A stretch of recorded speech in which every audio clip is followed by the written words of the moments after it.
আপনার মাটি দালালের এনকোয়ারি চলেছে। আর একটা কারেন্ট টপিক এতিয়া যে মৃদুপন গগৈ বলে একটা প্রবঞ্চক, মোস্ট ওয়ান্টেড প্রবঞ্চক, হে তার পুলিশ খুঁজি আছে।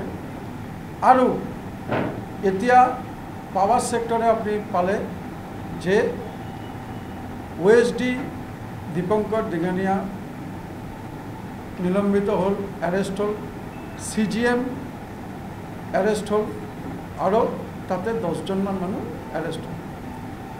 কিন্তু আপনার মনত পেলাই আছো যে কালি আরও একটা ঘটনা হল যে একজন দালালে ধরিছে, সে কিন্তু ডাইরেক্ট আমার অঙ্কুরলতা আর তার হাজবেন্ডের নাম লৈছে। যিমান কটা দালালি হল, প্রতিটা দালালের যেতিয়া অ্যারেস্ট করি আছে, প্রতিজন দালালের লগত বিজেপি লিঙ্ক আছে। যদি পাওয়ার সেক্টরটো ধরো তেতিয়াহ'লে আপনি চাব যে কোনে অ্যারেস্ট কৰিছে, কাক অ্যাৰেস্ট কৰিছে। প্ৰথমত ওএসডিজন কোন? ওএসডিটো আজিৰ ওএসডি নহয়, সেই ওএসডিটো আমার চেয়ারম্যানের ওএসডি আছিল। এই চেয়ারম্যানের ওএসডি 20 বছর ধরে তার ওএসডি, তার কোনো চেঞ্জ হওয়া নাই। যিমান কটা চেয়ারম্যান আসলে সবর ওএসডি আসলে।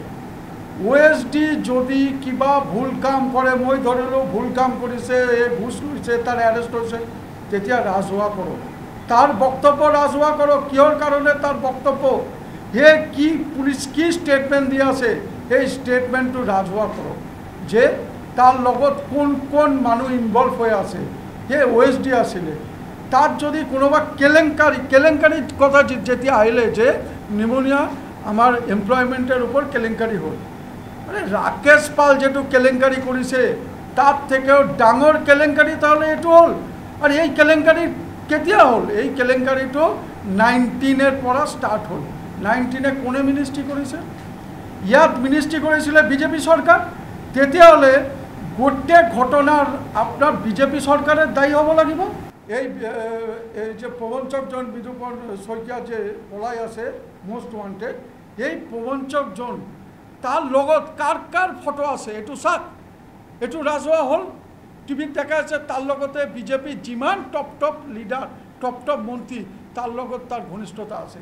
আজি যদি ওয়েস্ট বেঙ্গলে এই ফটোর কারণে যদি একজন মানুষ সিবিআই হব পারে, ইডি লাগাব পারে, তার যদি মন্ত্রী সকলে জেলত যাব পারে, তেতিয়াহ'লে যি সকল ব্যক্তির লগত তার মিলামিশা হল।